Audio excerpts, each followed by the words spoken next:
नमस्कार मित्रांनो, जय हिंद. जय महाराष्ट्रातल्या राज्यासाठी जमलेले गोरगरिबांसाठी, हिंदू बांधवांसाठी, महाराष्ट्रातल्या राज्यासाठी महाराष्ट्रात किती भ्रष्टाचार चालला आहे, किती गोरगरिबांसाठी एक सामान्य मुलगा, एक सामान्य कुटुंबातला त्याला बंदूक धरा येत नाही आणि त्याला बंदुकीची गोळीची फटाकडे वाजवत येत नाही, असं त्या मुलाला गिरफ्तार केलं पोलिसांनी. मान्य करतो, महाराष्ट्रातल्या राज्यासाठी गोरगरिबांसाठी महाराष्ट्रात हे किती भ्रष्टाचार चालला आहे, हे किती गोरगरिबांना न्याय मिळत नाही, महाराष्ट्रात हे काय चालले का. आम्ही एक संवाद साधतोय, एक गोरगरीब जागृत करतोय, तरुणांचा आम्ही रक्त सळसळ करायला बघतोय. यूट्यूबच्या माध्यमातून तरुणांचा आम्ही रक्त सळसळ करायला बघतोय. महाराष्ट्रात कुठं अत्याचार होईल, कुठं भ्रष्टाचार होईल, आम्ही त्याला अन्यायानं वासा फोडायला बघतोय. महाराष्ट्रातल्या राज्यासाठी मीडियाने पण त्यांना घेतलं, मीडियाने पण जबाब विचारला, आतमध्ये त्यांना नीट भेटून दिलेलं आहे. महाराष्ट्रातले चांगले जाधव एक सामान्य कुटुंबातलं जनतेच्या आशीर्वादाने उभा झालेलं, गोरगरिबांसाठी लढत राहणारा, गोरगरिबांना न्याय मिळवू देणार.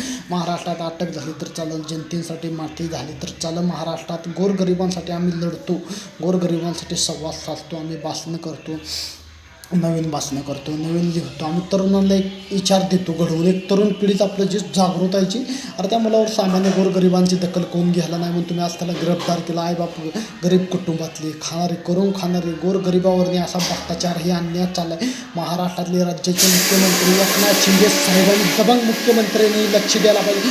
महाराष्ट्रात ही नसून एक सामान्य कार्यकर्ता चांगले जाधव जनतेसाठी लढत राहणार आणि जनतेसाठी माती झाली तर चालेल. महाराष्ट्राच्या मातीसाठी, महाराष्ट्राच्या विकासासाठी. जय हिंद, जय महाराष्ट्र.